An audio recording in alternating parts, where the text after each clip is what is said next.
All right. Normally I don't get nervous, but yes, the draft is 24 hours, less than 24 hours away. God, I'm jacked up for this show. I just had an energy drink. I didn't need it. Oh man.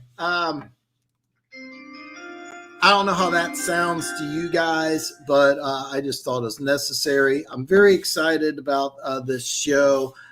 Very excited about my mock draft. Here's how this is going to work. Picks 1 through 32, plus the 4 teams that do not have a first-round pick. I'm going to reveal them.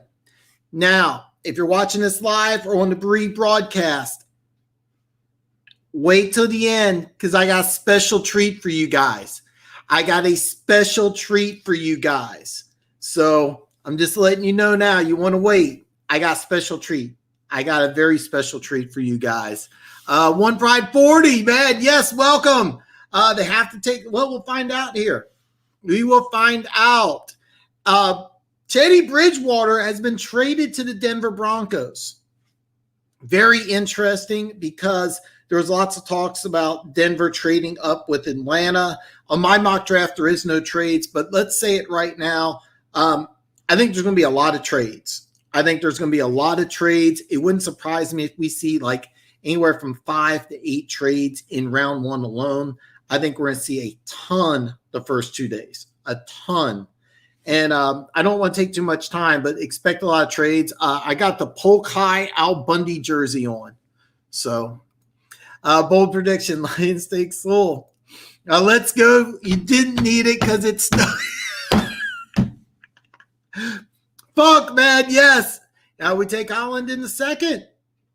Very interesting. So I am going to go ahead and share. Let's see here. All right. We'll go kind of half and half here. Let's start off here. I'm going to blow this up. So the way I have it, let me see if I can do this right here. Because you know what? This is going to be kind of difficult because I should have planned this out a little better because I won't be able to see your comments if I blow the screen up, which is kind of what I want to do here. So, all right, we'll do this. All right. Hopefully you should be able to see everything that I see. But this is what I'm looking at. I'm going to go picks 1 through 4, and I'm going to kind of go into some detail here about the 4 picks.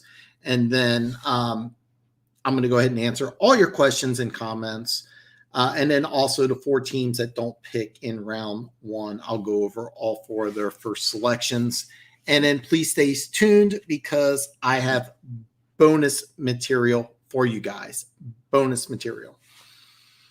Trevor Lawrence, Jacksonville, no-brainer. I know that most people disagree with me here. I tried to get some more information on the neurological disorder that Justin Fields has. The Around the 6 podcast hosted by Daniel Jeremiah and Bucky Brooks, 2 former NFL scouts that work on the NFL Network. They do a lot of draft content, a lot of stuff, period. They didn't have information in their podcast regarding the neurological disorder. They talked about the high school and the college coach. Neither one of them mentioned it.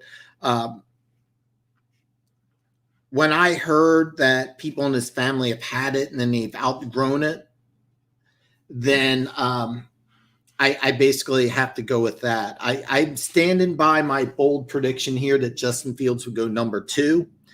Both Mel Kiper Jr. and Bucky Brooks have Justin Fields as the number 2 quarterback. For those of you who don't know, I forget if it's Mike or Matt. One of them's the head coach of Green Bay. The other one's now the new offensive coordinator with the New York Jets. They're going to run a very simple offense. All right. They're running a very simple offense, and Justin Fields is perfect for it. A highly accurate quarterback who's extremely mobile, who's going to use his 4.4 speed. I think Justin Fields knows this stuff. Or I'm sorry, I think Justin Fields is a guy I think vastly underrated. I think he goes number 2. Number 3, Zach Wilson, quarterback of BYU. I don't believe that the 49ers traded up because they want Mac Jones or Trey Lance. It could be the pick. Don't get me wrong. I think they found out that Zach Wilson's going to be available. I think I forgot the K in his last name and his first name. So, but I'm sticking by it.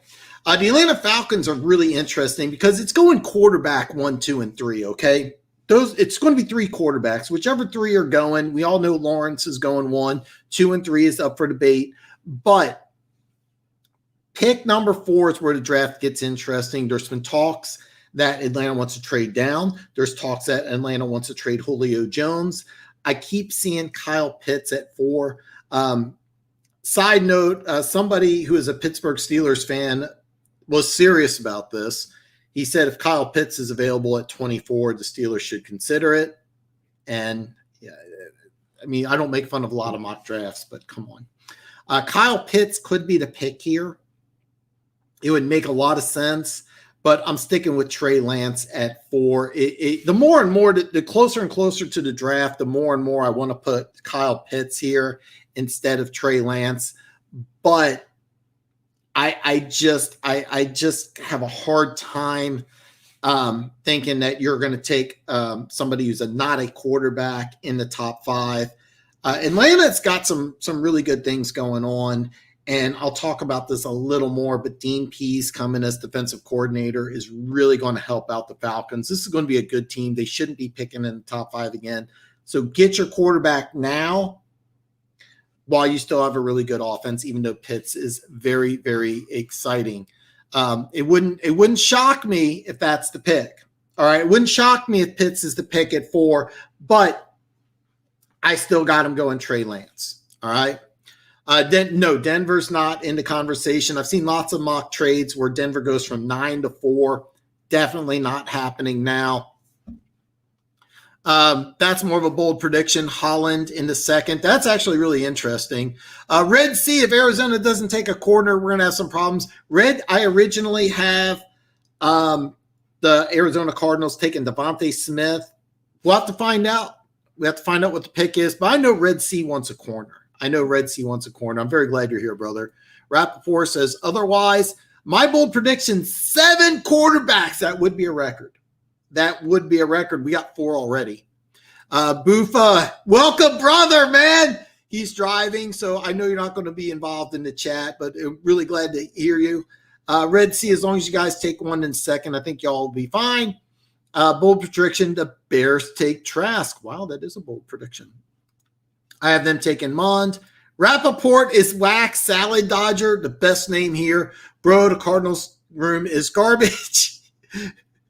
Red Sea actually has a really great trade with the Pittsburgh Steelers. I actually really like that trade. Yeah, it's rough, but you can get a solid guy in round 2.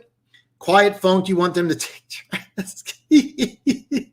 I think they'll go with Mond. Heard Carolina could take Devonte Smith as Sewell and Pitts are gone. I've heard that also. I've also heard Waddle as well, Salad Dodger. Lions' future is better than the Falcons' future. It's debatable. It is debatable. And I think Slater for Salad Dodger. Hey, let's find out who I got picks 5 through 8. That is next. Coming up here, Cincinnati, I think that they're going to go ahead and take Pitts. If Pitts isn't available, then I think you go with Jamar Chase. Let me know if you guys can read this okay. It should be coming out okay, but if you guys can't tell, I might be able to blow this up. I thought the font was good enough, but worst case scenario, let me see here. This actually looks a little better, so you guys don't need to look at me here. Number 6, Miami taking Jamar Chase, wide receiver at LSU. It really doesn't matter if they get Chase or Pitts. Now, if both those guys are gone, Pitts goes 4, Chase goes 5. Miami then gets very interesting because at 6, I think they try to trade. You could have a variety of different things. Number 7, Detroit Lions. I've been saying Penei Sewell for a long time, and it just makes so much sense. The Lions' offensive line is not bad. It's actually one of the strongest, maybe even the strongest unit on the team. It's debatable, but Penei Sewell just makes a lot of sense here. He could play guard or tackle. I could actually see him starting as guard and then moving outside to take the right tackle position because I'm drawing a blank on his name, but the Lions' right tackle is going to be a free agent after the season. He's a 5th round pick. Not a great player, but he's okay. So that's kind of the way I see it. Carolina Panthers, I originally had Patrick Surtain too. I've changed that to Rashawn Slater. Bottom line, Greg Little is a guy I was extremely high on 2 years ago, but he's played 8 games in 2 seasons. That's only 25%. So here's what you do is you got to take the best tackle available. It could be Darrisaw. I don't know which player is ranked higher by the Carolina coaching staff, but in my opinion, you take Slater here. He's a plug-and-play guy. And then what you do is you got the swing tackle who was in Kansas City and Dallas. I'm drawing a blank on his name. You also have Greg Little. You could actually make a trade for Greg Little because this is a guy that has massive upside. You just can't stay healthy.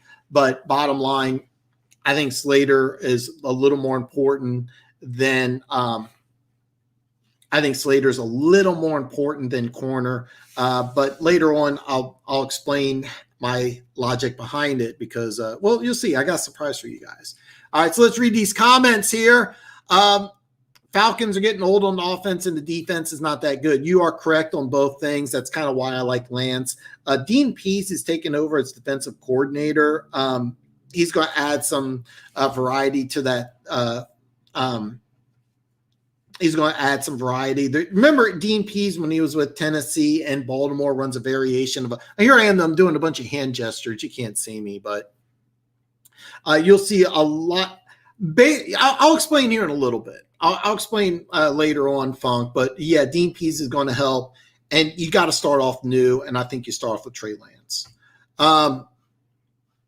Funk, they should take a QB. Well, I mean, especially Mac Jones going to Atlanta does make sense.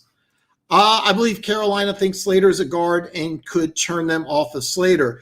That's why they could go Darrisaw, and I have no idea, Salad Dodger, who they got ranked higher, Darrisaw or Slater. Now, if they go Darrisaw here, that actually makes sense. A lot of people think Darrisaw's ranked higher. Slater, some people feel, has to move inside. But at his pro day, he measured at over 6'4". His arms were long enough. So I personally don't think that that's going to be a problem. But if you want to go with Darrisaw, I wouldn't blame you.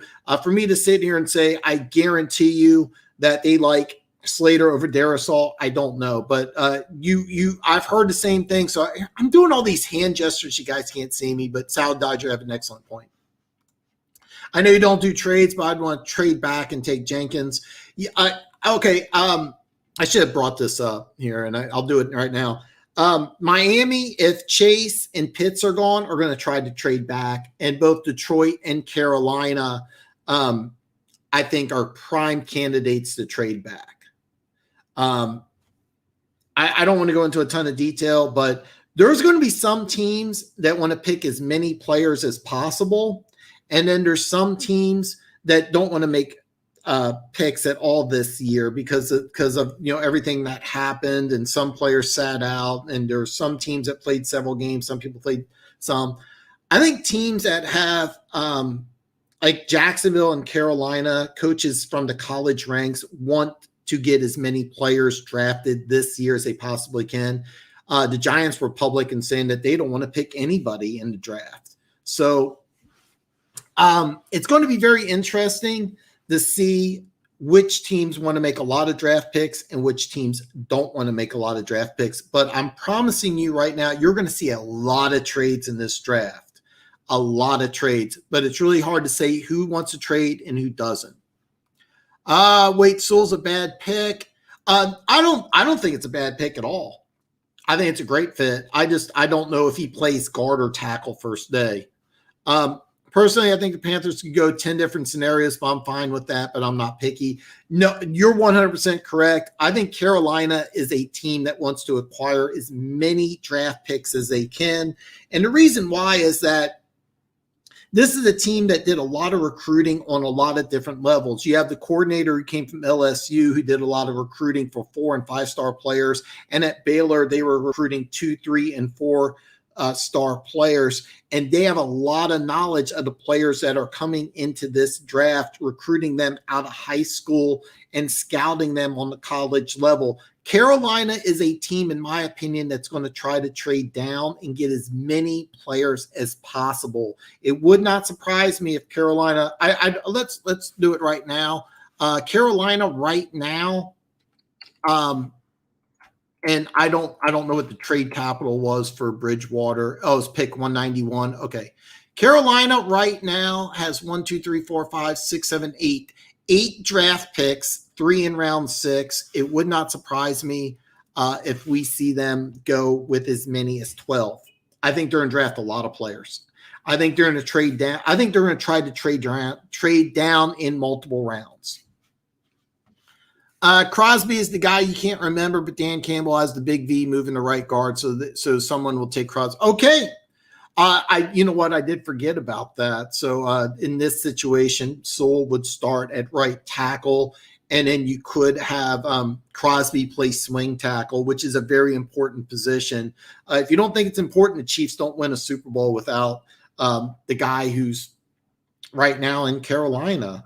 He was a swing tackle, started 10 games at left tackle. Swing tackle is a very, very important position in the NFL. Dallas Cowboys take Micah Parsons. We're coming up soon. Never said Sewell's a bad pick, but I want an extra second this year and take a linebacker and a safety. I do not blame you. Pride with Lee's retirement. I could see Parsons going there. Yes, I actually could. Now, keep in mind, Dallas played primarily a nickel defense, and so they have their 2 linebackers. Lee came in when they wanted to go at base 4-3. So if they do draft Parsons, it actually makes a lot of sense because he wouldn't start. All right. He would just come in when they are using run heavy situations. And then keep in mind if LVE or I'm drawing a blank on the other one's name, Jalen Smith gets hurt, Parsons could go there. Well, I'll show you here in a little bit who I have, but yeah. I actually remember Sean Lee in college. This is a guy that I really hope goes into coaching. I hope Sean Lee goes into coaching because I think he'll be excellent. And then, yeah. Yes, he does. Okay, now here's going to be picks 9 through 12.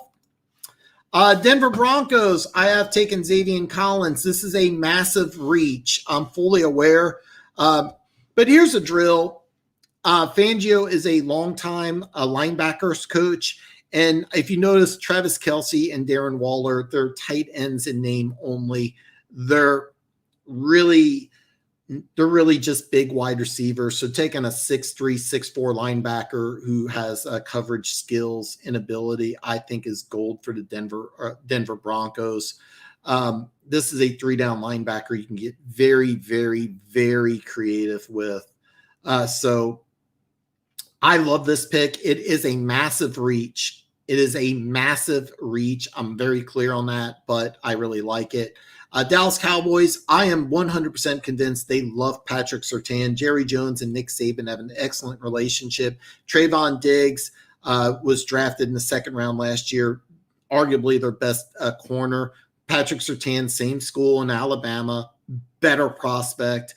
You need 2 good corners. You got 2 good corners. I think everything that they're doing with Pitts and all the other things that they're saying, it's just a smoke show. I think they really want Surtain.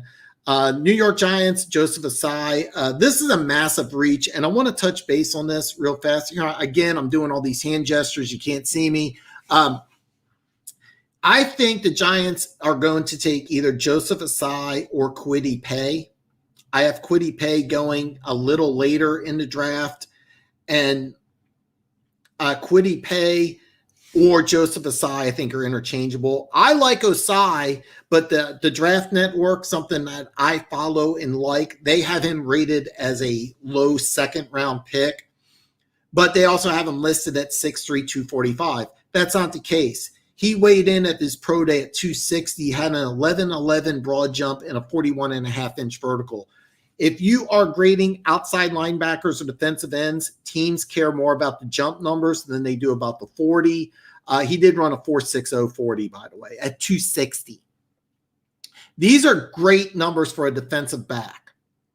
All right? These are great numbers for a defensive back. So I firmly believe he's going to go a lot higher than a lot of people think. 11 is extremely high. I'm fully aware. But this is a guy who's interchangeable, and he fits the Giants' defense. Number 12 is JOK. I cannot pronounce the name. But I thought about corner here, but you'll see later on what I'm talking about. But I really like this pick here. Bottom line, the linebacking core is physical, but it's not fast. And JOK just adds something major to this. So, basically, Salad Dodger. Yes, Sean Lee has not been in the NFL 20 years.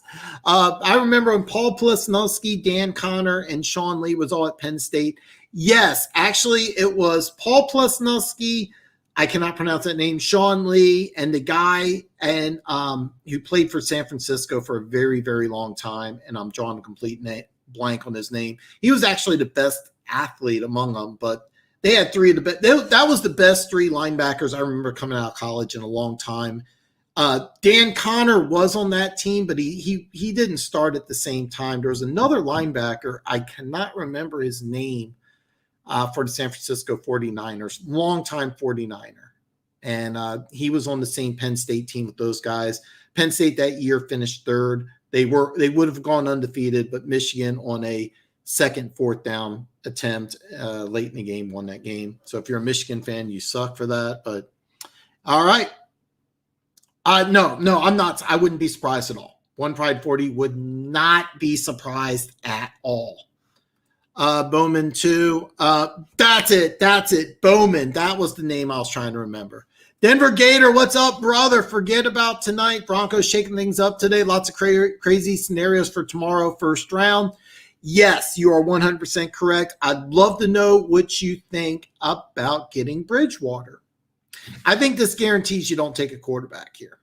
I think it guarantees you don't take a quarterback, at least not at 9. Could you trade down? Absolutely. I mentioned this earlier, if you weren't here, that there's going to be a lot of trades in this draft. This is a mock draft without trades. So thanks for the 6th-round pick, Denver. No Bridgewater love, man. I love JOK at 12. Kid's a guy, so he makes it run a 4-3 base when most teams would switch to a 4. Exactly, Funk. I wish I would have thought of this. Again, you take the words out of my mouth. It's crazy how, like, this year we've been in sync almost perfectly for the draft. Next year, we are going to disagree on all 32 picks. I forgot Sean Lee was in the league still. It was true story. Sean Lee is 59 years old. I like the trash talk, man. I like the trash talk here. So we'll go to picks 13 through 16. The Los Angeles Chargers take Christian Darrisaw. Now, keep in mind, if Carolina likes Darrisaw, then I think Rashawn Slater will be the pick here. It's simple. You got to protect Justin Herbert. Mike Zimmer here could go offensive line. There's all sorts of rumors that Minnesota wants to trade up. I don't see it. Now, Kwity Paye here at 14 makes sense, but if Paye goes to the Giants at 11, Joseph Osai will go here at 14. That's how I see it. Pick number 15, New England will trade up. The question is, do they trade up to 6 with Miami, 7 with Detroit, Carolina at 8? I mean, there's so many trade scenarios that could happen here. It wouldn't surprise me they trade either 6, 7, 8, or 9. I think they trade up for Mac Jones. All right, they trade up for Mac Jones. I just don't know where. No trades in my mock draft. Arizona Cardinals, I originally had Devonte Smith here. I now have them taking J.C. Horn. Day one starter. I absolutely love this guy. I love this pick for Arizona. My previous mock draft, I had J.C. Horn going to Philly at 12.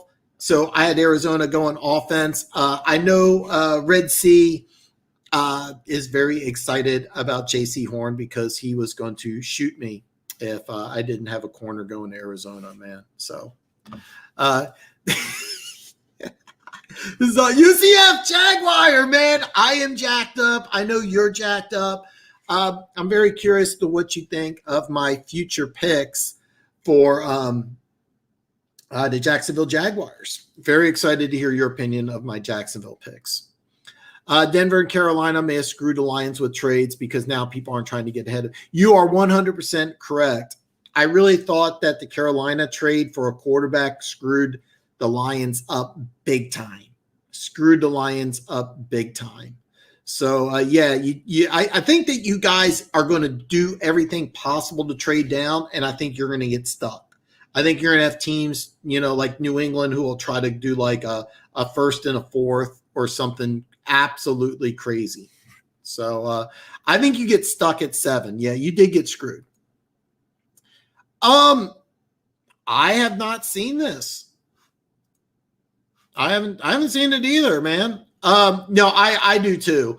I really like this move for the Detroit Lions. I think this is a brilliant move, and I think that they are going to try to trade down. They're going to be, I guarantee you, the Lions are going to make their pick with about under 10 seconds left on the clock. I guarantee you the Lions are going to try everything possible to pull off a trade. So, all right, let's go to 17 through 20.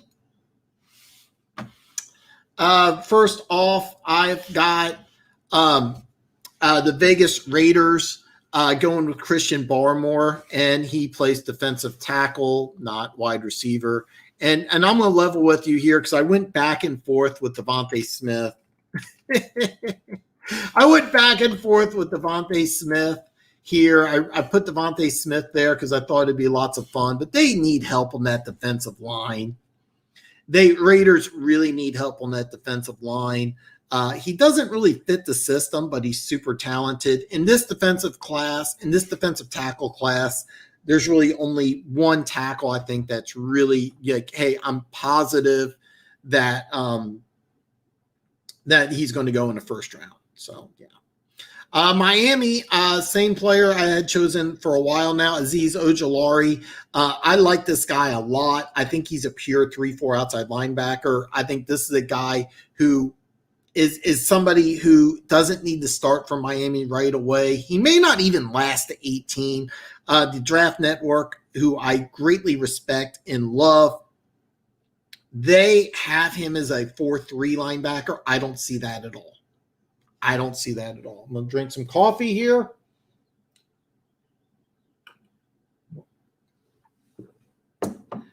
Uh, 19 and 20 are the Alabama receivers. You can flip-flop these if you like. I just got a feeling that Ron Rivera is going to love Devonte Smith. I don't know why. I just got a feeling he's going to – I originally had a tackle, but instead of a tackle, I'm going to go ahead and put Devonte Smith here. He should not be available this late, and this is perfect for the Washington football team. Pick number 20, I got Jalen Waddle. Matt Nagy coached Tyreek Hill in Kansas City. This is as close as you're going to get to a Tyreek Hill clone. I don't like a quarterback here because you already picked up Nick Foles. You have a relationship with Foles from back in Kansas City. You spent 1 year with him. The 1 year Foles is in Kansas City. Matt Nagy was there as the quarterback coach. So you have a really good relationship with Foles. I think that you use this pick on a wide receiver. So, all right, let's see here. Yep, that's why we take.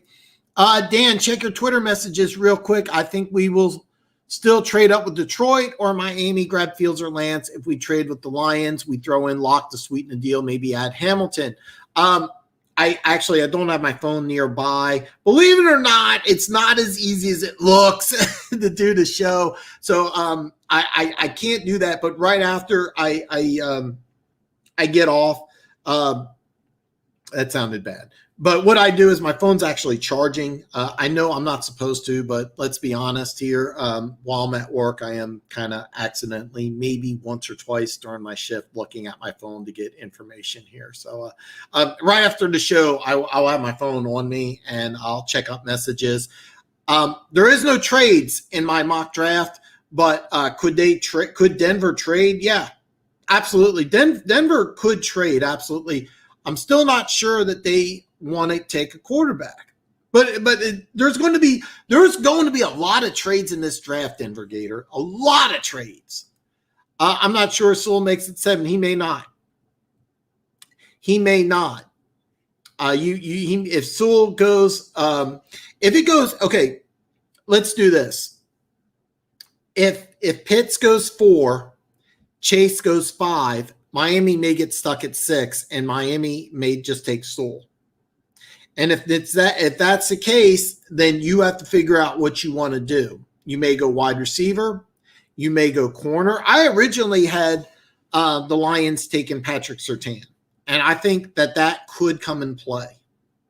I really think that makes a lot of sense. That's just my opinion. I think Patrick Surtain. I have a man crush on Patrick Surtain. I think he's a plug and play type of guy. We don't need Locke. That would be interesting. Locke going to Detroit, but that's a lot of money. Now, keep in mind, Locke's relatively inexpensive, but next year you'd have to either pay him or you'd have to make sure you get rid of him. It would be very difficult. 80% sure that Sewell makes it 40. Interesting. I'm not a fan of Goff, but I'll take him over Locke. That's an interesting situation. Wish Sewell falls to 8. That would be interesting. And if he does fall to 8, which I think is unlikely, then he'll definitely be the pick. When if we trade back with the Washington football team, grab Locke behind Fitz, Bears, grab Collins, Davis, or JOK? Actually, I could see all those things. Denver could trade up. They could trade down.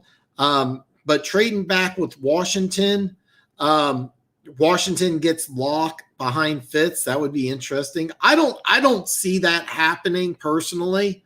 You'll see why here in a bit, but I could see them trying to grab Collins, Davis, or JOK later in the draft if they're available. I could see that. I don't see Washington being interested in Locke. I don't see that at all. I don't want the Bears to take any more linebackers. They've had their fair shares of stuff. I do see that. I mean, I 100% see that. Jalen Waddle here, though, makes a lot of sense to me. I was saying Locke, backup, Goff. Not sure who the backup is. Not against Locke. He just might be a good backup. No. If you did this, let's just say Locke went to Detroit, it would be open competition on quarterback, and I don't think Detroit wants that type of volatility because they're changing schemes on both the offensive and defensive side. So I think that they want the quarterback position stable, and that's something that's really important. Bringing Locke in makes instability at the quarterback position when you're already unstable as is. So that's kind of my thought process. Denver Gator, I'm encouraging you to stick around because I have a special treat, and I think that's something that you're really going to enjoy.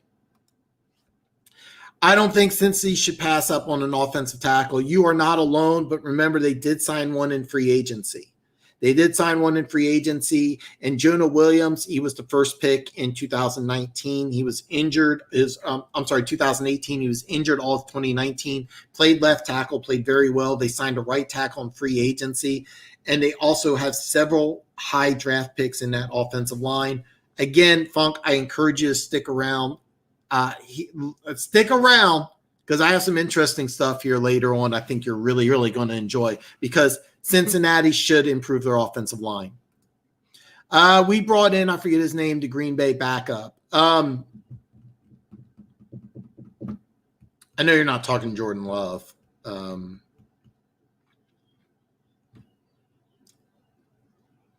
drawing a complete blank. All right. Me either, but it's the Boyle. Okay, yes. Yeah, okay. And the Finns take the Waddle's free falls in my draft, and I think a lot of it has to do with injury issues.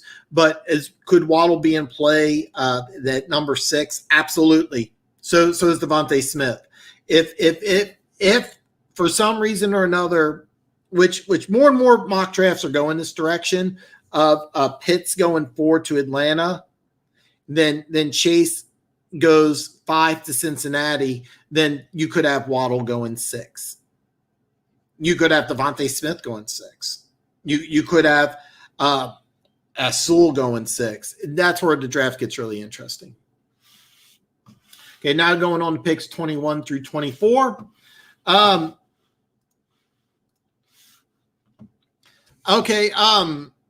got Alex Leatherwood here. The Colts need a left tackle. The thing with Leatherwood, won the Outland Award, played in the SEC, played at an extremely high level. He had a very good pro day.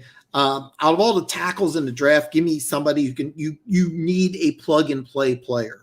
All right, you need a plug and play, and you do get Leatherwood here at 21. No trades in this mock draft because I could see Indianapolis trying to trade up, make a massive trade for a left tackle if they find somebody. Leatherwood here makes a lot of sense. But whoever they have ranked highest as tackle, that's who they're going to take. I'm going with Leatherwood here. Funk, you remember that guy who kept on telling me Leatherwood's not going in round 1, but nothing else. Leatherwood slept with that dude's girlfriend. So, yes, that didn't happen.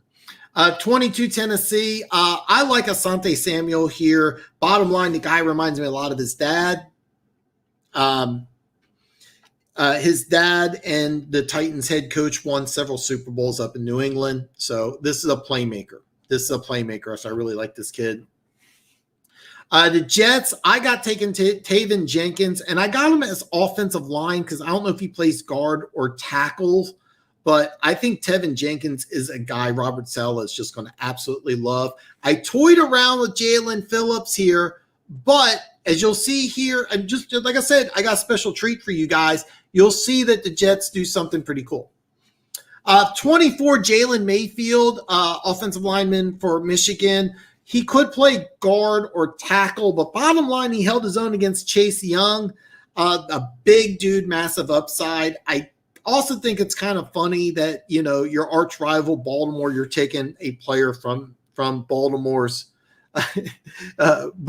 brother. I think it's kind of funny. So those are my picks anyway.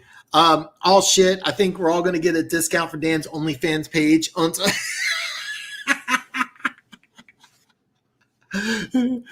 I think the Finns take a weapon. Aziz Ogilari is a big-time weapon, and so is Jamar Chase. So I do agree. A discount, damn, already paid for license. Somebody say only, oh, yeah. Yes. I miss Alex as I guess as a Texans fan, you can't get really excited for the trade. No, he's hit me up on Twitter, so he's following me on Twitter, but I do miss Alex here. I think he's going to listen to the rebroadcast, but he's very excited about baseball right now. I do have a reveal of who they're going to take at pick number 67. Jets, get my – yes, they do. Yes, they do. All right. We're going to go picks 25 through 28 here. UCF Jaguar, if you are still on the show, I'd love to know what you think about Elijah Vera Tucker. Could play inside or outside. I think he's going to start at guard. But I'm kind of interested to wonder if he can move out to right tackle. Juwan Short, a player that I really liked as a guard. Jacksonville drafted and put him outside as tackle. So there could be some competition. But I think day one, Elijah Vera Tucker plays guard. Bottom line, Urban Meyer is going to run the football. He's going to run the football, so take a really good interior offensive lineman. I got Micah Parsons free falling all the way to Cleveland. He could end up in Baltimore. Baltimore here at 27, Jalen Phillips replaces, Matt Judon, who left in free agency to go to New England. I know he's not really a 3-4 guy, but massive upside. They pick again at 31.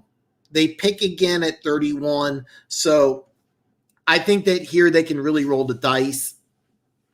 New Orleans Saints, I went ahead and changed the pick to Kadarius Toney. Helps at special teams, and he provides another playmaker. They gave up, I think it was a 3rd-round pick for Emmanuel Sanders. He's gone now. You need somebody to take some pressure off of Michael Thomas, and you also want another explosive playmaker besides Alvin Kamara. So I really like this here. I wouldn't be surprised. I've seen that mocked many times, One Pride 40. It's just a guess, a pure guess, that the Jets want to go ahead and upgrade the offensive and defensive lines. Just a guess. I could be wrong. I'm going to tell you something right now, okay? Even the absolute best mock draft expert is only going to get about 8 of 32 picks right. Even the absolute best. More than likely, I'm probably only going to get 5 of these correct. Now, last year for the Chiefs, I got the right position. Nobody had running back except for me. And that they ended up just right position, wrong player. So there could be, especially for offensive linemen. Yeah, I 100% agree, Funk. Me and you are in perfect sync this draft. Next draft, we're going to be disagreeing on everything. I did not hear this One Pride 40. I did not hear this. All right. 29 through 32. I got Samuel Cosmi, tackle in Texas. I think he's a day one starter on the right side. David Bakhtiari, I think, is 32. He could move over on the left side in a few years. I originally had Cosmi going to Indianapolis, but I switched Leatherwood instead. But Cosmi's a guy, when I watched him play at Texas, I was like, this is a starting right tackle in the NFL. Had a fantastic pro day. So then I went ahead and changed the pick. But this is a guy could go a lot higher. I'm not going to sit here and tell you that I'm an expert on offensive linemen, but Cosmi going to Green Bay makes a lot of sense to me. Najee Harris going to Buffalo makes a lot of sense to me. If he's available, I think he's the pick. The day he signs an NFL contract, I think he's a top 10 to 12 running back. He's going to be a really, really good player. And the Buffalo Bills need to run the ball more, and they need to run Josh Allen less. So getting Najee Harris really makes Buffalo a dangerous, dangerous team. It would not surprise me if Buffalo wants to move up a few picks and get Harris. The Baltimore Ravens, I have them taking Trevon Moehrig, safety out of TCU. And the reason why I got them going instead of a tackle is because last year they used a 3rd-round pick on Tyree Phillips out of Mississippi State. He stepped in at right tackle when Orlando Brown moved over to the left side, played very, very well. He'll be the starting right tackle. There won't be any issues for the offensive line for the Baltimore Ravens. But Deshaun Elliott is an unrestricted free agent after this season. And you could also cut there's a huge cap cost for Chuck Clark this year. It's like $6.5 million. It's only $2 million next year. Moore could play free safety or strong safety. He won't play much this year. All right, if Baltimore drafts Moehrig, he probably isn't going to play much this year, but he'll be a starter next year. And this is something Baltimore's been doing for a long time. And then 32 Tampa Bay, I could go in a variety of different directions, but Caleb Farley, take a guy with massive upside. I saw Antonio Brown is coming back to Tampa Bay. So why not roll the dice here if you're Tampa Bay and take a guy that has massive upside and you don't need him to play right away? And the best part about Farley is he has the athleticism, even though he's a big dude, to play inside or outside. You basically put him on the field when he's ready. If he's ready for the playoffs, that's just a big boost. So that's my picks 1 through 32.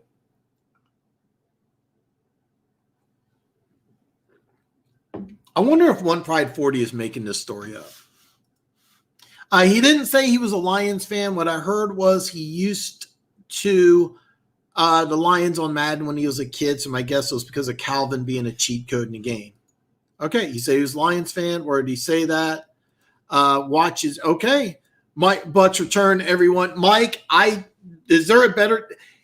In my opinion, there is no team in the NFC ready to challenge Tampa Bay.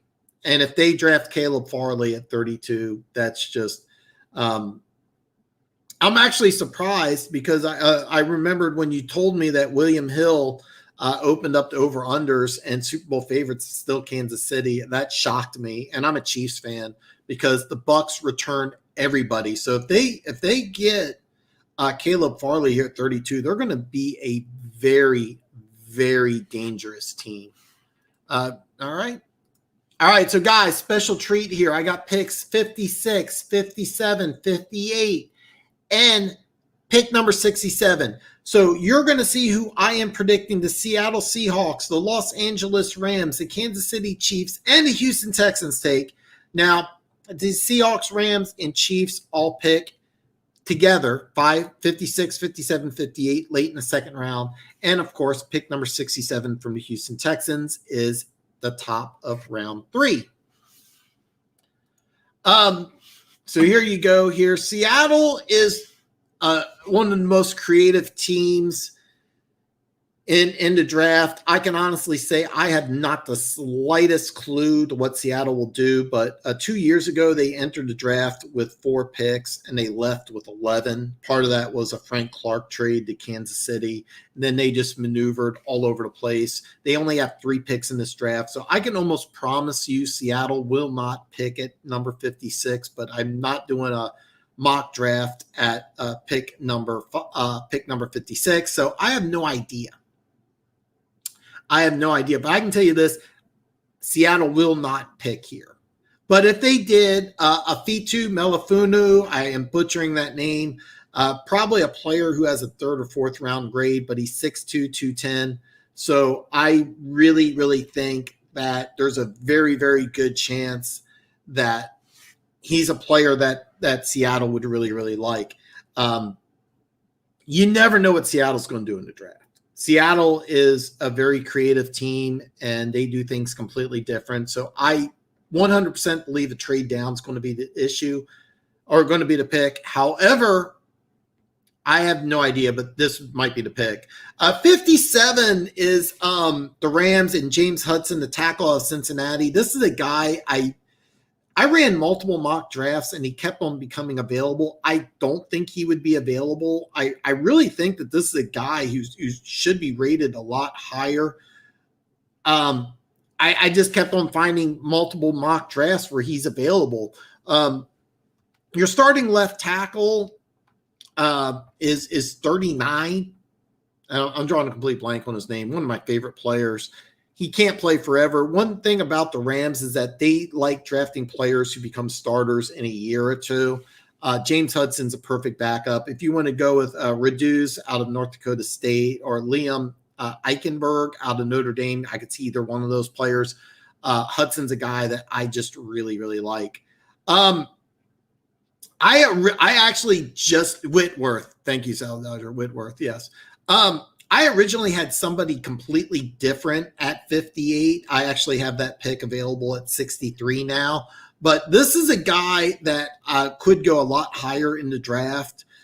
Peyton Turner, defensive end out of Houston. He played a bunch of different positions, but in Kansas City, he just plays defensive end. He will need to put up what I call the NFL 20. He'll have to put on about, he'll have to hit the weight room, but he ran a 4.54 at his pro day.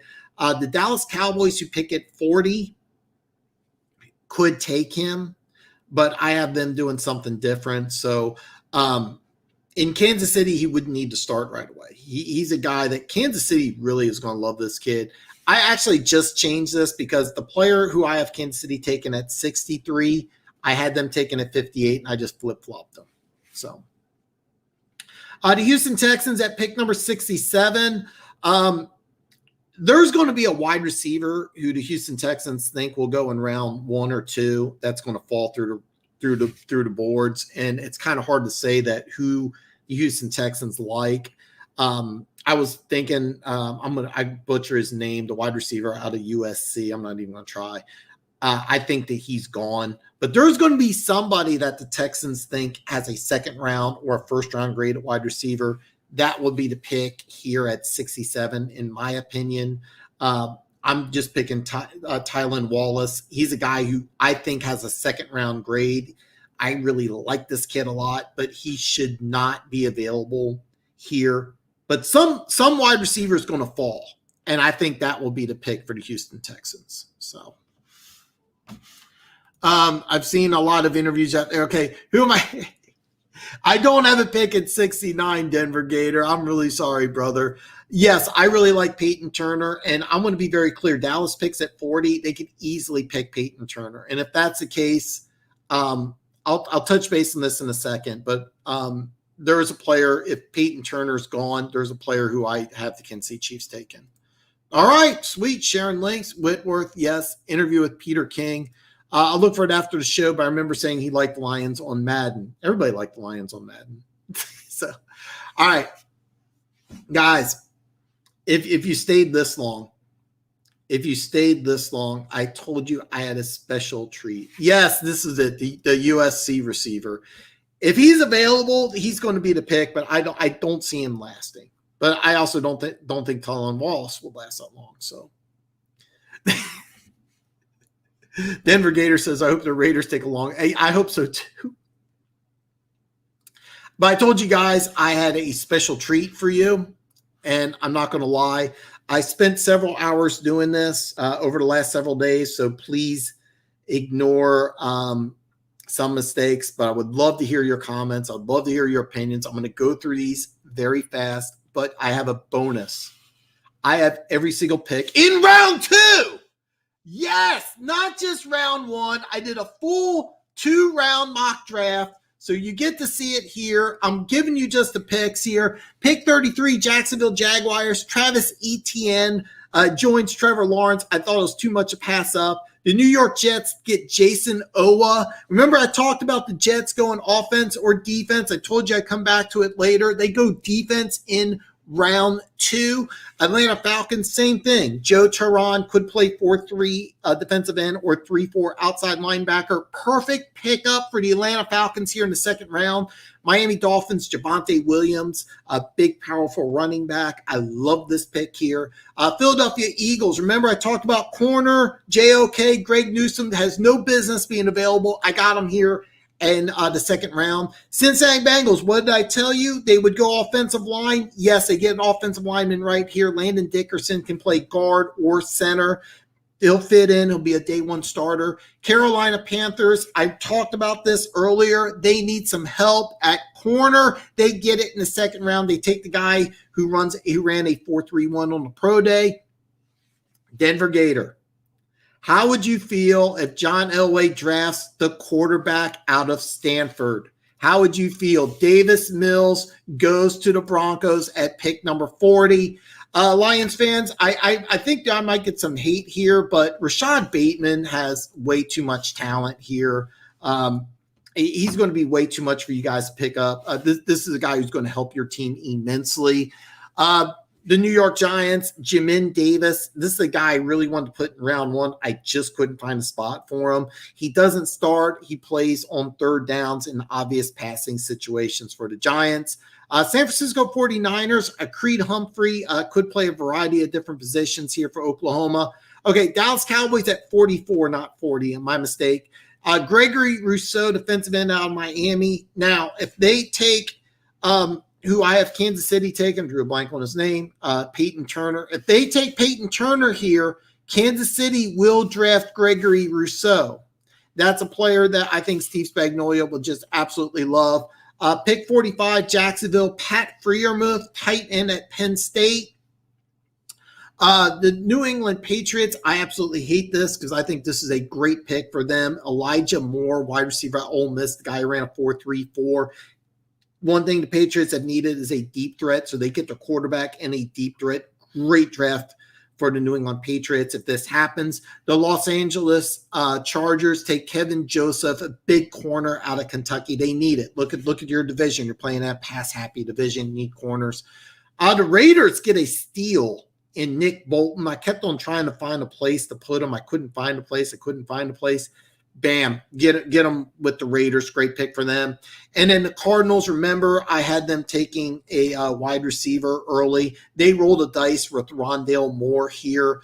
Are they reaching? Maybe, but he doesn't need to be an every down player. Helps on special teams immediately, and he's an absolute deep threat. So I'd love to know what you guys think of my picks 33 through 49. Bonus coverage, you get a full second round mock. So here we go. Denver, no, they are my AFC team. He's a Raiders fan. He's a Raiders fan, but I still love him anyway. I think Sewell's got Lions written all over for him. Dang that early. Yes. Now keep in mind, he could go to Dallas. And I heard the Cowboys love this kid. If that's the case, then Gregory Rousseau will go to Kansas City. I could flip-flop him. But I think Rousseau is that shiny object that Jerry Jones is just going to fall in love with here. Make me happy at 41. I love me some Cox. That was Funk. That was almost the pick. It was almost Jamin Davis. But Bateman, I just, when I look at the receiving core from the Detroit Lions, Bateman could be the number one receiver. If you look at his film as a junior, he looked really, really good. I think this is a great pick. And it's great value. Really, Mills in the second. Come on, bro. Take Mond in the second. John Elway takes a Stanford kid. I know it's hard to believe, but I think this is a really smart pick. Elway goes back to his alma mater. Mills not in a position to start. Really, really massive upside. Massive upside in Mills. I'm telling you right now, if Elway has his way, it's going to be Mills. And I know he stepped away and he's no longer involved in personnel decisions, but I got a feeling they're going to lean towards Mills here. So I thought you'd really like this, man. Stokes, that boy, yes. This is a great move for Carolina because you get a guy who's a little raw. He'll need to put on some weight, but yeah. 4.25 and then Pro Day ran 4.31. Yeah, exactly. I like him at the Jets because that wide 9 defense is probably the easiest defense for a defensive end to learn. He just winds up. They call it the wide 9 because a 5 technique, if you run a 3-4 defense, a 5 technique basically lines up inside the tackle. The 7 technique is just outside. They call it the wide 9 because you line up like a yard or two outside. You basically just crush down the line. Jason Owa is perfect for the Jets here. It's actually a really smart pick by the Jets. And Jacksonville, I think, gets a really good pick here at 45. I actually changed that just recently because I think Pat Freiermuth has first-round potential. I just don't know what you do here. So that's kind of what I got here. I don't hate Bateman, but with Cox and Davis on the board, I would go the other way. I almost did, man, Funk. I almost did. A big reason why I didn't is I think that one of these guys might be available in round 3. There is no – I have a hard time believing Bateman doesn't have a higher grade than Davis or Cox. Now, it wouldn't surprise me if the Lions go with Davis or Cox. I originally had Davis, and I changed it to Bateman. So it was just last minute switch. So yeah, but Bateman would end up as your number 1 receiver. He's really good, man. He's really good. All right, so now I got picks 50 through 64. Jamar Johnson, safety out of Indiana. They have a lot of really good corners. I kind of switched this the last minute with Jamar Johnson here, but just kind of makes sense to me. I'll be honest here at 50. I have no idea what Miami's going to do. I have Kellen Mond going to the Washington football team at 51. I could see them taking Davis Mills. I could see Mond and Mills flip-flopping. It's just Davis Mills, the Stanford kid, going to Denver just makes a lot of sense to me. Kellen Mond here at 51. I'll be honest, Mond will go earlier. I think a team's going to trade up for him, but there is no trades in my mock draft. Liam Eichenberg, a Notre Dame tackle going to Chicago just makes a lot of sense. And then Terrace Marshall Jr., I think he'll go sooner in the draft, but I just couldn't find a spot for him. So he goes here to Tennessee. Massive upside. Indianapolis at 54, Carlos Basham Jr. He replaced Justin Houston. I think that this is a guy who also should go much higher. I could actually see Indianapolis trading up for this kid. You may also want to go ahead and put Peyton Turner here. It's kind of a choice call, but this is a guy who should not be available at 54.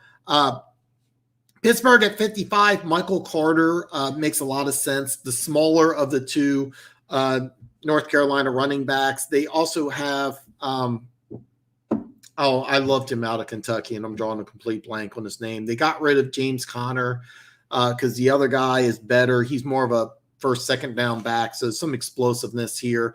Pittsburgh taking a running back in round 2 just makes a ton of sense to me.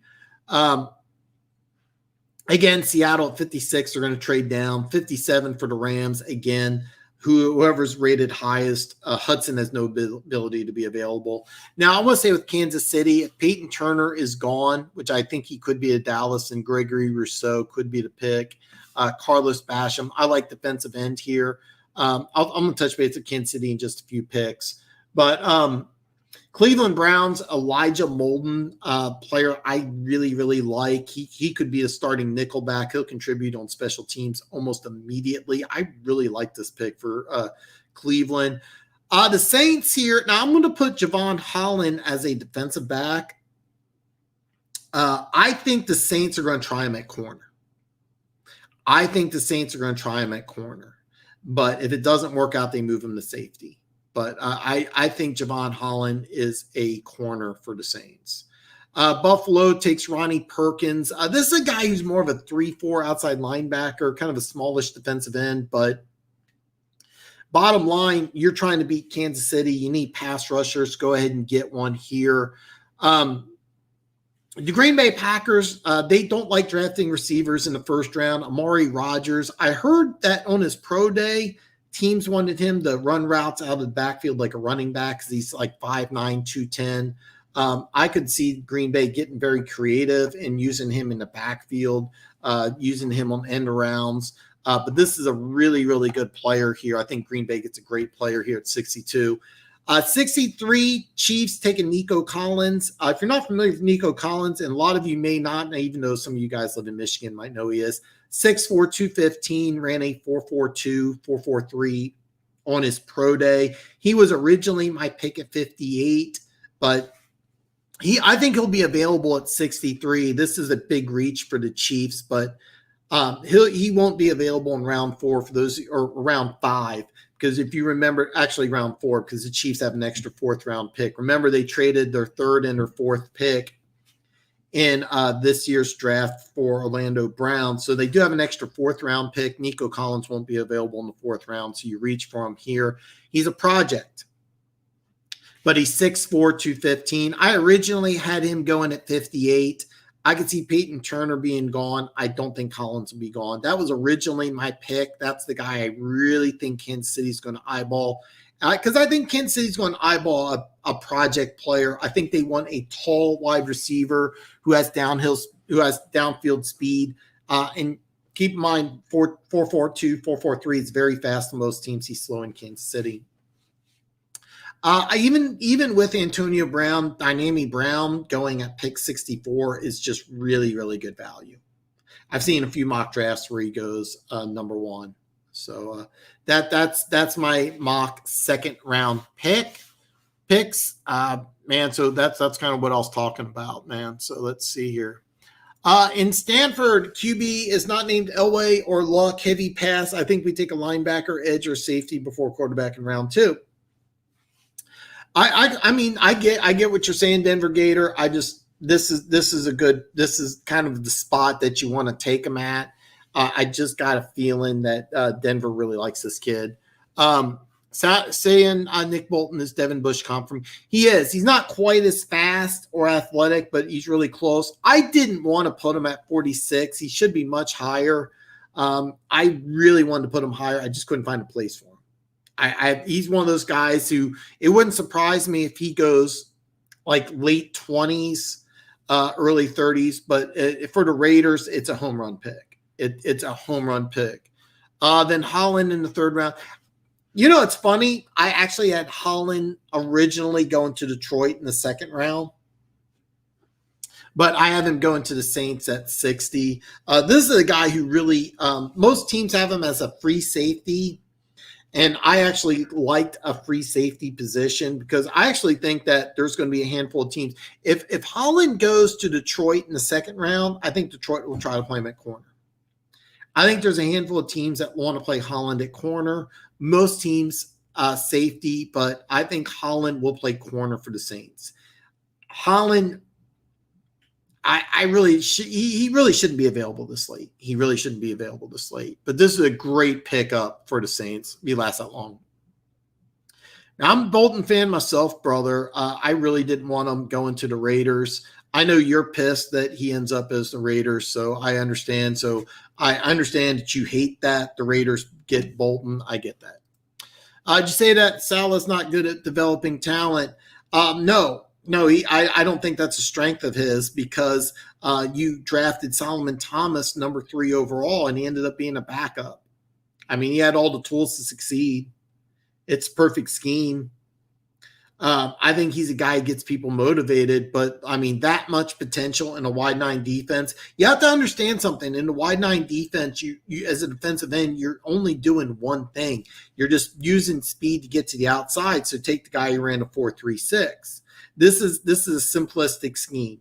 The wide 9 is as simple as it gets in the NFL. So a guy with that amount of speed just makes a lot of sense. But yeah, I said that.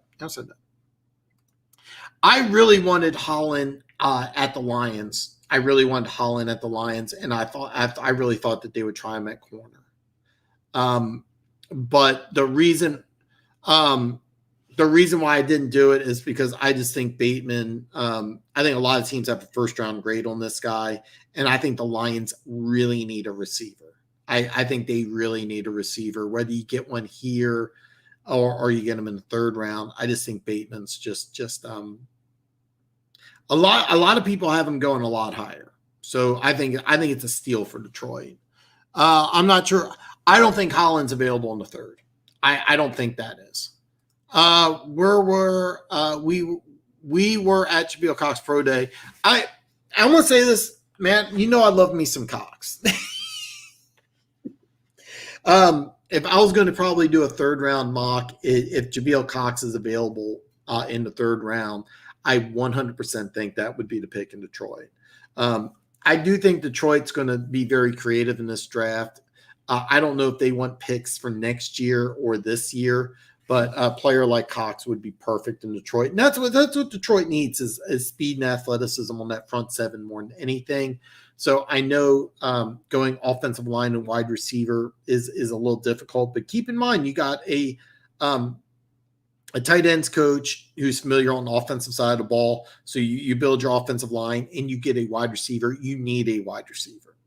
I don't know if you're aware of how poor your wide receiver talent is in Detroit, but I don't think he will be either, but he sat out so I could push him. That's the whole thing is players that sit out. Where do you have them ranked at? Gregory Rousseau, do you drop him further down because he didn't play this year? I could see Kansas City taking him at 58 if he's available. So Leon Eichenberg is a stud with the reduced South Dakota State kid. Yeah. I wasn't sure which one would be ranked higher. I'll be honest, it's a complete crapshoot because different teams are going to see different players in different ways. It wouldn't surprise me if the Rams went with Reduce or Eichenberg if he's available. I just think James Hudson's a guy that makes a ton of sense for the Rams. I really, me personally, I am very high on Hudson. I really don't think he'll be available this late in the draft, but there's always players that slide. I remember not last year, but 2 years ago, Josh Jones. Every mock draft had Josh Jones going in round 1. It was late in the first round. He lasted until round 3. The Arizona Cardinals got him. And there's always a player that free falls through the draft. And I think one of these tackles who is going to be a really, really good player is going to be available in rounds 2 or 3. Same thing with wide receiver. Jabil had a muscle strain. All right, sorry, I'm a little behind on comments. Has anybody considered Chargers trading up for Sewell, or is that foolish rebuild with a rookie head coach? No. I could 100% see the Chargers doing that. The thing is with the Chargers is, me and you both know, because we're AFC West fans, the Chargers don't have a well-run organization. Their offensive line during Phillip Rivers' tenure was bad at best. Could they trade up? Yeah, it would not surprise me. The only real surprise would be that the Chargers draft smart. I thought last year the Patriots made a really good move getting their second and third round picks, but the player who they drafted, the linebacker out of Oklahoma, played pretty well. Drawing a complete blank on his name. But the Chargers could absolutely trade up. There's talk about Minnesota wanting to trade up. I keep hearing Minnesota wanting to trade up, and I think if they trade up, it's going to be for a tackle. It's not going to be for a quarterback like a lot of people did, like a lot of people think. Denver, I said a few times, and people told me it sounds stupid, but to me it makes sense. The Chargers, you know what? That's I'm going to go screen and actually let's there we go. So you guys, I still want you guys to look at my picks, but you can see me now. I know that's big. With the Chargers, you really have no idea what they're going to do. I mean, you really don't. I mean, they're kind of a questionable team, but they need a tackle. So could they trade up? Absolutely. A 7-13 trade, that would benefit both sides. Benefit both sides. As a matter of fact, if Miami, let's just say it goes Pitts at 4, Chase at 5, and Sewell at 6, I could see Detroit and the Chargers making a trade for either Darisaw or Slater at 7. And the reason why you want to make that trade is because Carolina is interested in taking a tackle. So, yeah, no, that doesn't sound stupid at all. The Chargers organization has been run poorly throughout the years, so you don't really know what they're going to do. They could trade up, they could trade down, but it's smart for them to take a tackle. That's just my opinion. Not a huge on Holland. I think he's a corner. A lot of people think he's a safety. I watched a lot of film. I'm not going to say a lot of film, but I liked what I saw. Dynamic to, yeah.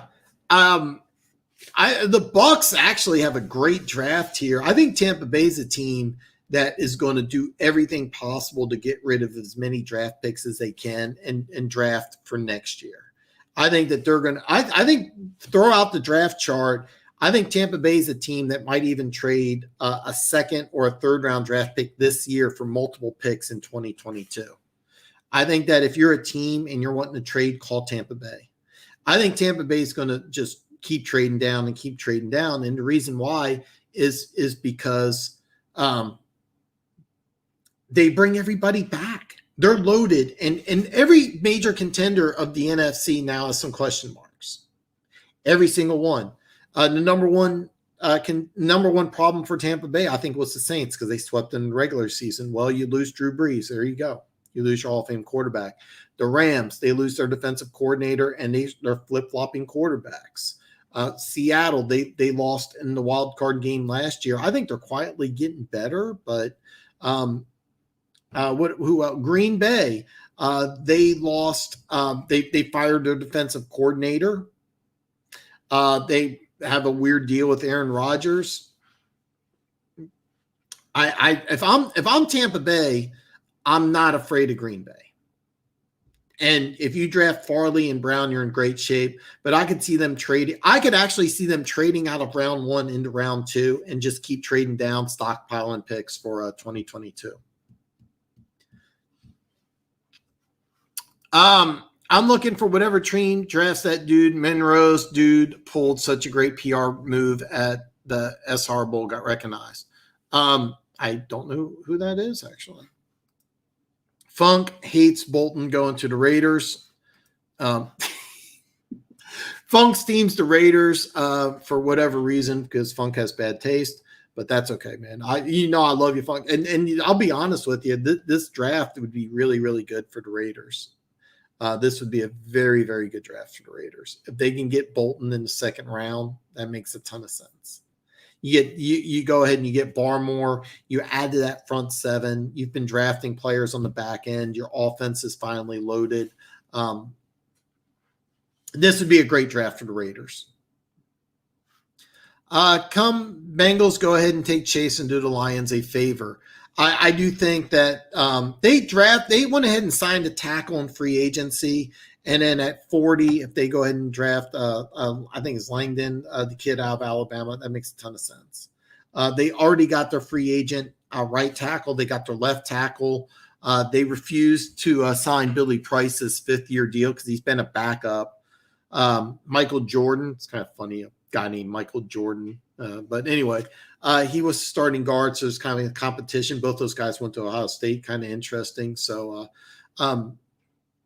they did a little more than people realized during the offseason fixing their offensive line. So using the second-round pick like I got them doing is actually really, really smart. So going Pitts and Langdon would make a ton of sense. So, all right. Yeah, Funk. And I hate to admit, but he's definitely he is.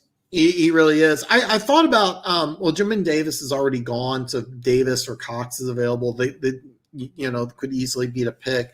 But Bolton really should not be available at 46 at all. Should not be available at 46 at all. So then he will be a bad coach. Look, you're the Bengals coach. You need to win. All right. 2 years, 6 wins with no prior experience. He is 100% on the hot seat. Quinn Myers is hilarious. I like him more in guard than center. All right. I'm sorry. I don't know who that is. I really wanted Salomon, man. I think he will be very bad. I don't think he'll be successful. No, I think the Jets organization is in a year or two are just going to reboot. I think their GM coach is going to be gone. So, Stevie, what's up, brother? I've done none. Just for you, Kansas City, I got Peyton Turner and I got Nico Collins. Nico Collins is a massive, massive reach, by the way. Massive reach, but 6'4", 215, runs 4.42 is interesting. Myers might be a Gettleman or Campbell guy, vicious guard. Okay. Not familiar with them, but I've done – I don't have them listed in first 2 rounds anyway. Ben Cleveland could be. So it's very bad, so I agree. Yeah, it's not a good situation in the Jets. Whoever they draft with the second pick, he needs to play well. The offensive line has to play well. I don't like the fact that you're using the same type of system that you're going to use in San Francisco, which is kind of a variation of the Shanahan offense. So what it requires is smaller, faster linemen, right? Well, who do you have as your left tackle? Somebody who's 6'9", 370. But you want to use a zone blocking scheme, which puts speed and mobility as a priority. Well, okay, so you have to switch to more of a power-based offense. Now, Trent Williams worked pretty well last year in San Francisco, but they only won 6 games. So you're going to have to tweak it to be a more run power-based team. Okay, well, that makes sense. Because what they want to do is they want to run the ball. All right, let's be clear. The Jets want to be a run first team. Then they want to go ahead and play really strong defense, kind of play an old school philosophy. But you can go ahead and you can do that. All right, you can go ahead and you can do that. But let me ask you this here. Do they have the defense that can hold teams to 24 points? The answer is no. You have to build that. So I think the Jets are going to be a team that's going to be bad this year. We'll have to pay attention to how they do, but we'll see what happens here. Okay, sorry, I'm all right. I have been kind of mellow, man. Cleveland is a huge dude. Yes, I don't have them going in the first 2 rounds.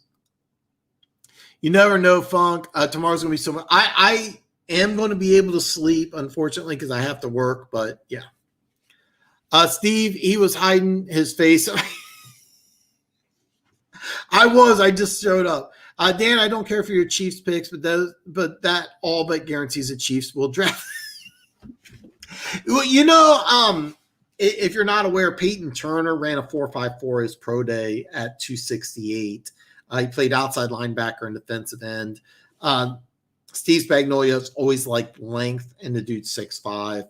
So he's a raw player who's not going to be a starter. Nico Collins is a guy I've been eyeballing to Kansas City. I originally was thinking he'd go in round 3, but with Chiefs without a third-round pick, they reach up. The Chiefs are going to take a big wide receiver, in my opinion. But Nico Collins, massive reach, but massive upside.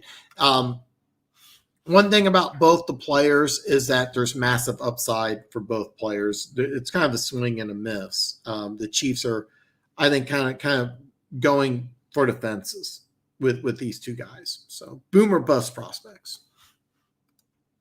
We got Mr. Nasty on the bench from last year's draft.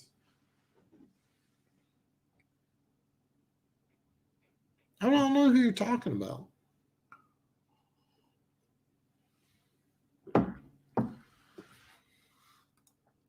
Salah can't develop talent, then he'll be a bad coach. I agree. It'll be very interesting to see how he develops because you got Quinnen Williams on that defensive line.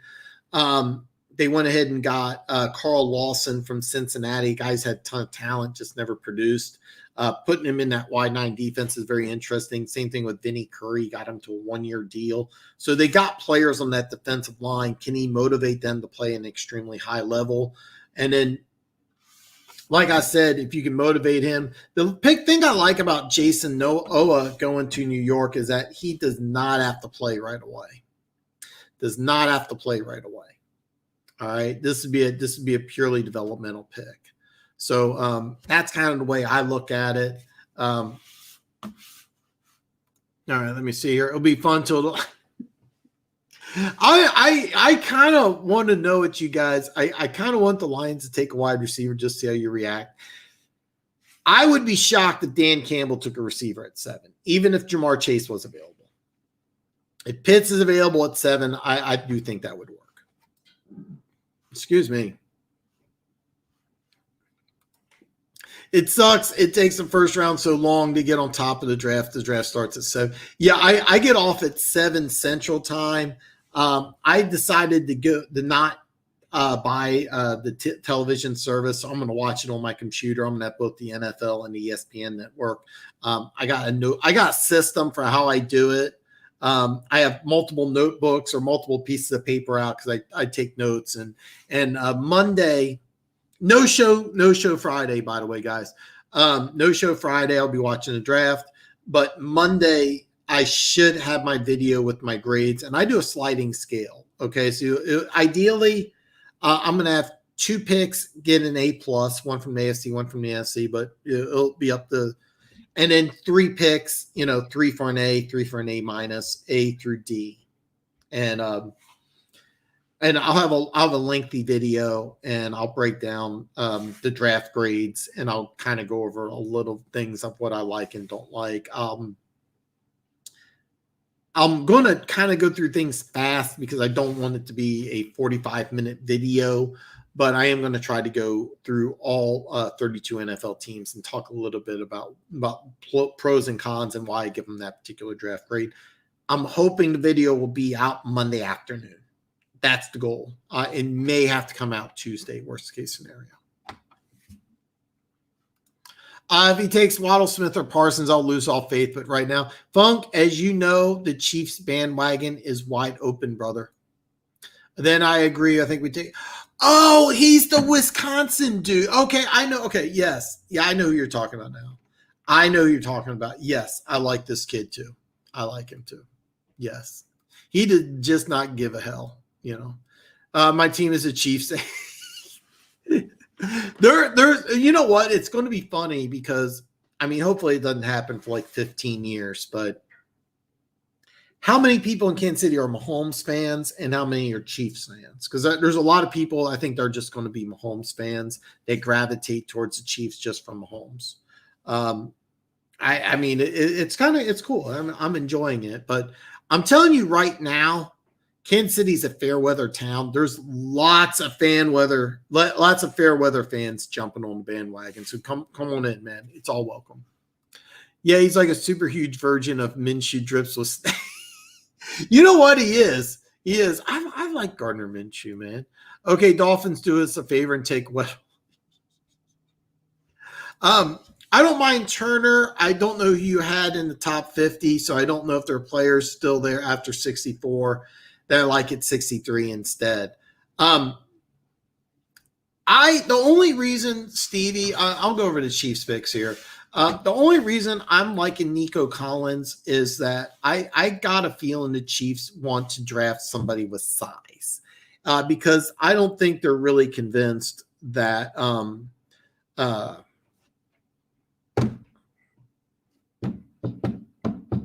number 11. Oh God, I'm a Chiefs fan. I call myself a Chiefs fan, and I'm complete blank. They signed him to a 1-year deal. I'm drawing a complete blank on his name. Demarcus Robinson. I'm sorry. I don't think they're convinced Demarcus Robinson's the deal. All right, they've had him for a while. He's supposed to step in as the number 2 guy. He was supposed to step in when Sammy Watkins was hurt. He's not. McCall Hardman, I think, took a step backwards, not forward. He had all the chances, and these guys just didn't take advantage of it. So I think that what the Chiefs want to do is look for a receiver with potential rather than production.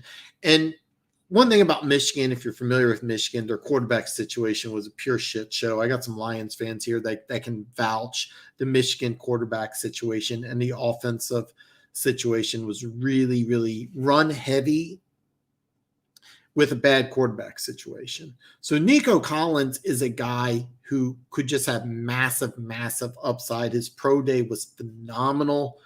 And one thing about Collins here is that keep in mind the Chiefs do not have a 3rd round pick. So I don't think Collins makes it to the 4th round.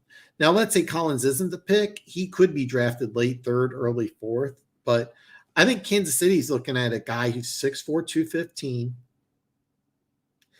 4.4 speed, really had really good shuttle times too. So he's not, even though he's tall, he's also quick. Plus he's fast. And Michigan's offense was garbage. I got Lions fans in here that'll vouch for that. So,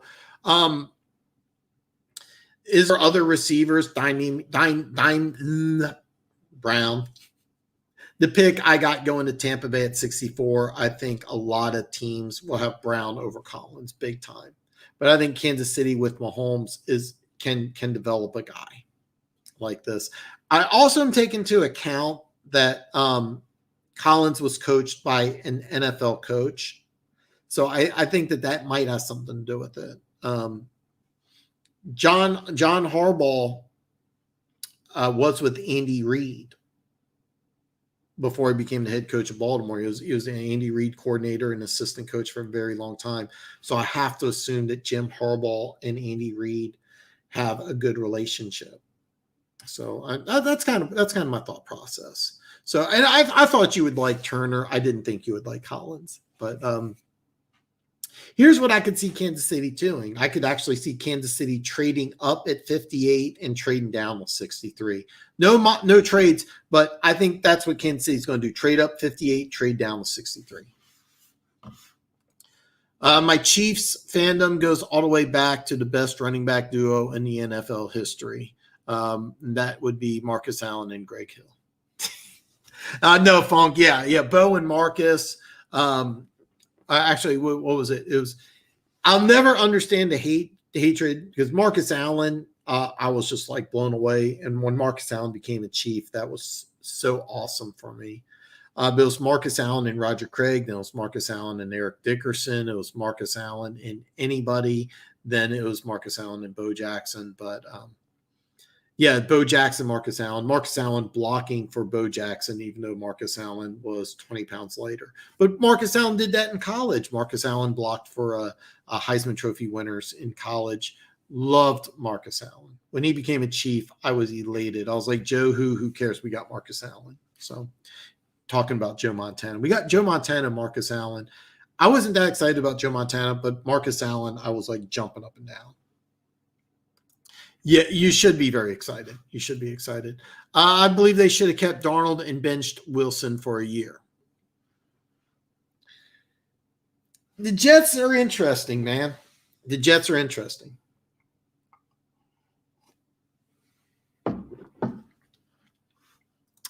Steve says, I think the Chiefs trade both up and back with their seconds. Me too. Me too. We agree. We completely agree. You think Campbell will be better than Salah? Short answer, yes, but there's so many variables that go into the situation. Right now, I think the Detroit Lions organization is doing an A-plus job. You get new ownership, a new philosophy. I love to hire as general manager and then bring in John Dorsey as an assistant who's probably going to take a GM job in a couple of years from now. It was just brilliant. I love the dark horses they got as coordinators. But I'm warning you, for this year, you have a head coach who has less than one full year's coaching experience. You have Aaron Glenn. He's never been a coordinator before. And your offensive coordinator, I forget his name, but he's only been an offensive coordinator for one season. So you have a very inexperienced coaching staff. All right, so just fair warning. I think my boy Luke G, one of you guys told me Luke G, and I haven't been able to watch his show because he's been doing it earlier when I'm at work. And if I listen to a show when I'm at work, I want to get involved and I want to make comments. Luke has almost always given me a shout out every time I make a good comment on his show, and I love him for it. Ideally, I get Luke on this show soon. I got to get a hold of him. Me and Luke G got to talk, but I have not been. I don't follow his show when I'm at work because I can't work because I want to pay attention to the show. So yeah, Mr. Nasty Guard Logan Steinberg. Dan, for Friday, just live streaming yourself, watching the draft and drinking coffee. Stevie, that's actually not a bad idea. It's not. You know what? I wasn't going to do it, but I do work. And I get off at 7. So that's actually, damn. But I'm going to be excited about the draft. I can't wait for Friday. I might live stream part. That's not a bad idea, Stevie. That's not a bad idea, man. No way. I don't see that at all. I don't see that. So the Chiefs are your second team. Well, Mahomes, but I'm not a fair weather fan. I still love Mahomes. Dude, I know I'm a Chiefs fan, but Mahomes is the best quarterback in the National Football League. Tony Kornheiser, and Mike Wilbon on PTI.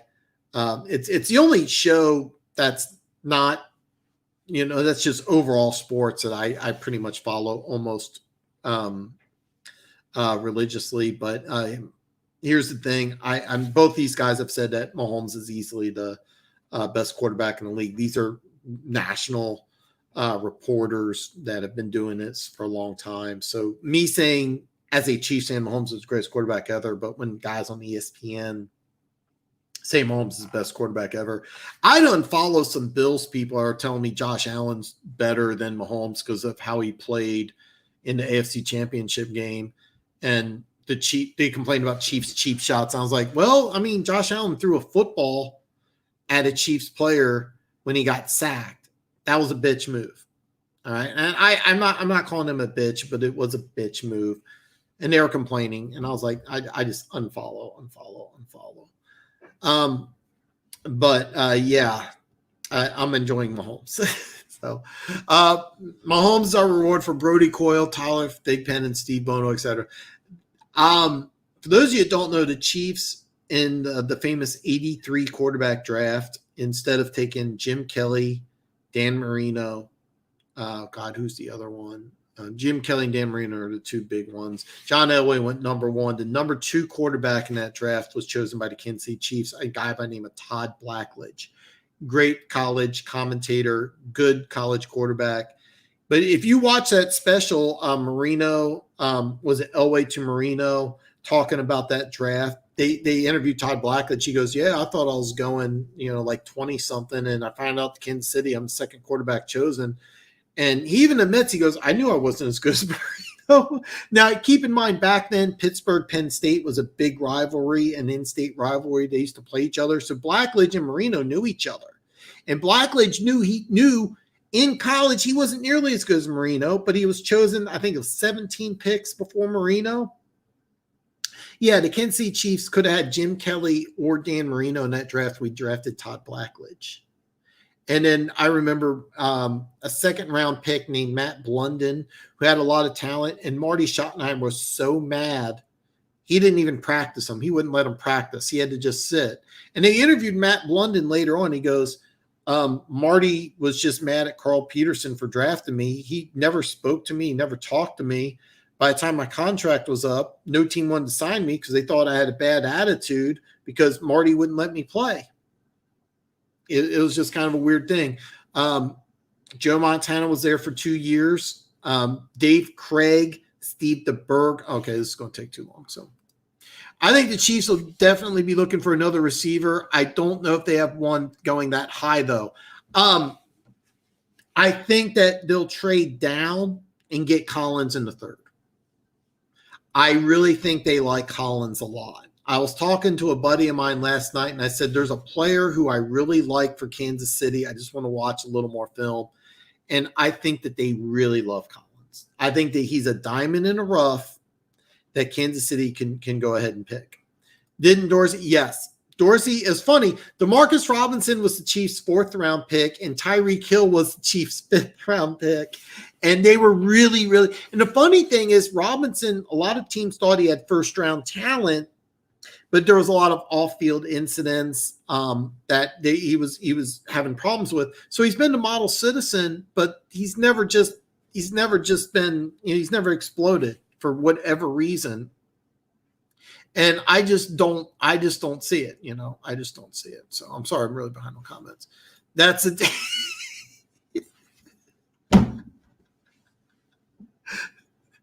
Oh, God. You know what? If I don't go to Vegas this year and I go up to Iowa, if I'm correct, you're in Iowa, I'm going to get a hold of you, and we can have a few drinks at that Iowa casino. So anyway, yeah. Funk Steinberg's kind of stiff. All right. Project, yes.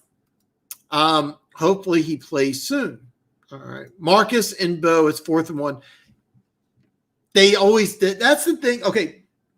God, you know what, Funk? I'm not going to rant on this because I got some comments, but one thing about Bo Jackson, even though he was 20 to 25 pounds heavier, it was always Marcus Allen on 3rd and 1 and 4th and 1.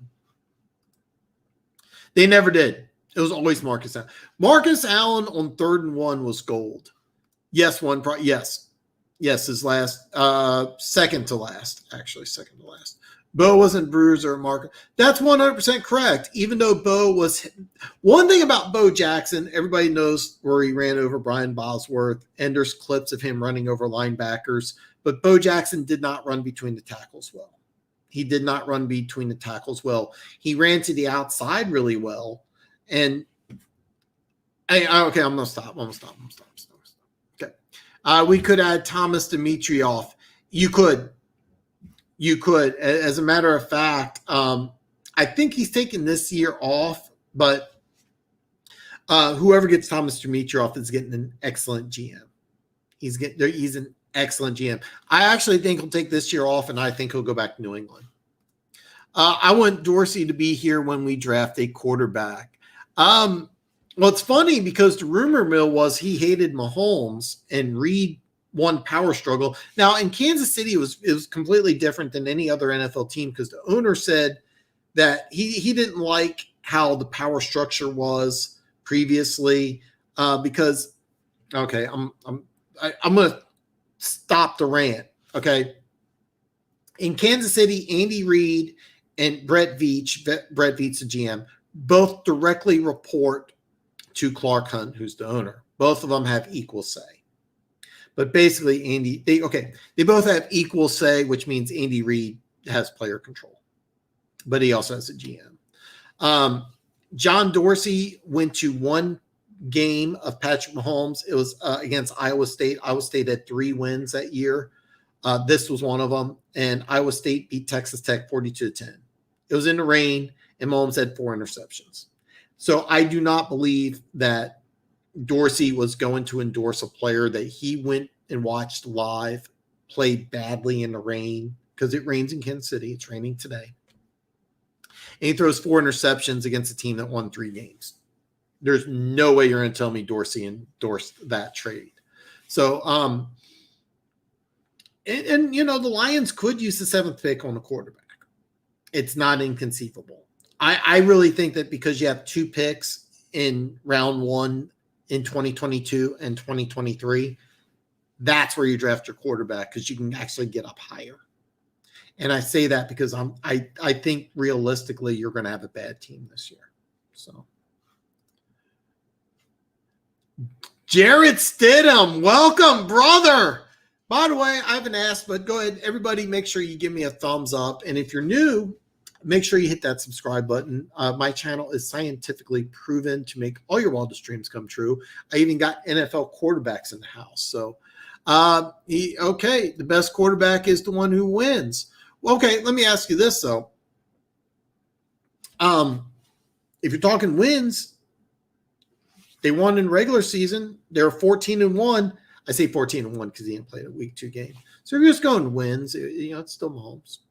Lost in the Super Bowl, depleted offensive line, but that's okay. Oh my God. I'm not sure if the Bucks or the Pats have their own fans. They do not. They do not. Oh my God, we got some trash talk here. This is awesome. Yeah, when Tom was playing, when Tom is playing, you still can't put anyone else. I still think Mahomes is the best quarterback in the league. And I'll say this, even though Brady played well in that game, he threw for, I think it was 202 yards. Now he's 15 on 19. But that front 7 was the MVP. I would actually give MVP to the Super Bowl to Devin White. I would actually give it to Devin White if I had to give it to a player, but that front 7 was awesome. I really thought if it was close, Kansas City could come back, but once they were down 21-6, it was game over, because that offensive line was such in bad shape. Is Patrick Mahomes the best quarterback in the National Football League today, right now? Yes. All time, if you want to tell me Brady, I can't say definitely no. I agree. There's Brady fans, but not Bucks or that is true. That is true. I haven't, God, talent-wise, Mahomes' arm talent is number 1 in the league. Pure talent, Josh Allen may be more talented. He's actually got a stronger arm than Mahomes, but not even close to the arm talent. And hopefully that made sense to you guys. There's a big difference between arm talent and arm strength. I'm not old. I actually went out to Arrowhead and watched Todd Blackledge play. I'm a very old man. Actually, Mac Jones isn't bad, but I wouldn't draft him, honestly. That's going to be something interesting. I'll go with Aaron if you're just talking talent. Rodgers has phenomenal arm talent. I think Mahomes is higher. Like much higher. Doesn't matter about talent, who won a Super Bowl, who wasn't paid $500 million but still won a Super Bowl. Look, you're bringing up all good points, but I mean, I'm going to tell you right now that front 7 is what won the Super Bowl, not Brady. Did he make plays? Yeah. But that front 7 is what crushed Mahomes. I mean, they held Kansas City in 9 points. That's not Brady. That Brady wasn't pressuring Mahomes. What would Brady have done with Kansas City's offensive line? You're probably getting 0 points. So it's all about wins. If your win, they're good. Let me say this. Let me say this, Jared. Wins are not a quarterback statistic. All right, let's just get that out of the way now. Quarterbacks are not directly winning the game. You have 52 other players. If you don't have that great front seven, you don't win a Super Bowl. If Kansas City has an offensive line, Kansas City wins a Super Bowl. You have multiple factors there. Quarterback wins are not a quarterback statistic. They're two separate and different things. Nah. Bro, Tom has zero talent and won 6 Super Bowls. Obviously, you have to have some talent, but not much. I actually disagree. He has a lot of talent, and when I say talent, it's accuracy, intelligence. There's a lot of things that go into it. Being able to read and react and process information. The way he trains is phenomenal. Anyway, but agree to disagree. But I'm glad you're here, man. It's good to have NFL quarterbacks in the chat. Hot take: I believe McVay is on the hot seat. You brought that up last show. I don't think he is. I really don't think he's on the hot seat. But you know, that makes sense. That is a dumb argument. Well, he did draft me. You know, it's funny. I was positive he was going to draft Sam Darnold. And what happened was apparently he went down and talked to Mayfield, and apparently he loved Baker Mayfield. He blew him away. So I agree. There's a lot. Dan Marino is extremely underrated. Extremely underrated. But I think me and Stevie agree here. Wins are not a quarterback statistic. You need a lot of other things. I mean, what does Eli Manning do without that NASCAR defense? So, yeah. Brady is like Nick Lidstrom. He's smarter than everybody else. Okay, I didn't know who that was. Nicknamed a perfect. I had no idea who he is. I know almost nothing about hockey. All right, so I'm going to go full screen here. When I say full screen, I mean me. We've been going on for about an hour 45, so we're going to go ahead and wrap this up here in the next couple of minutes. But listen, I want to tell everybody thank you so much. I'm at, last time I looked, 672 subscribers, so I passed 2/3 of 1,000. I did that during the draft, so I can't thank you guys enough. I really can't. So I've had so much fun doing the live stream. This is a blast. So here's what the drill is. No show Friday. Stevie gave me a good idea. More than likely, we're not going to do a show Friday. I'll have a video coming out Monday with my draft grades, and then Friday we're going to talk about it. Every Friday show, I'm going to bring up a little bit of information on the over-unders. I'm leaning towards the next live stream I do on a Friday, doing like the AFC and the next NFC. I may break it down a little more. After my draft video, not too much coming down the pipe, except for the keeping track of the over-unders. Right now, after the 4th of July, I will start breaking down all 32 teams in draft order, and these videos are gold. If you're into sports betting, you want to watch these videos because I'm going to talk about what I like, what I don't like, and then the Vegas over-under, and if I'm going to put action on that team. I'm already saving some money for a Vegas trip. If Vegas doesn't happen, I'll do the same thing I did last year and go to Iowa. But a lot of stuff is coming in the future. But between May and July, unless something extreme happens, it's just going to be the live stream. I'll kind of talk about the over-unders and, of course, whatever you want to talk about. Because if you have a question, I will answer you, and I will answer you live.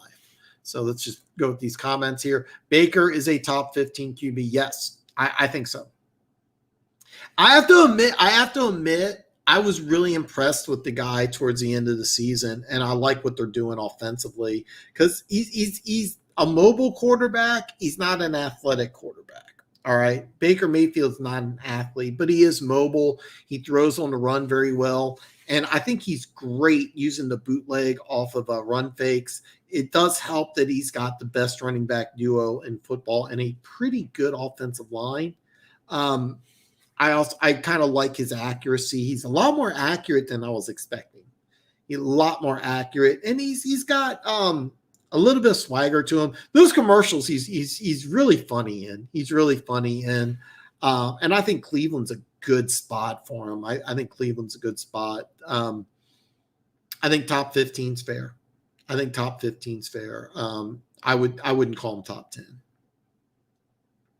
I do think that he'll sign a big deal, but I think if the Browns try to invest 45 to 55 million a year in Baker, that's going to be a massive mistake.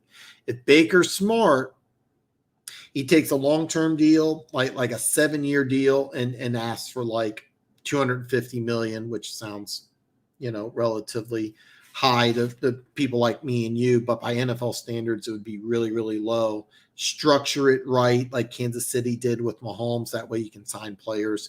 And if he wins playoff games in Cleveland, he'll have a home there for life. So, Funk, I'm actually a Red Wings fan. I just don't watch much hockey anymore. I did not know that, man.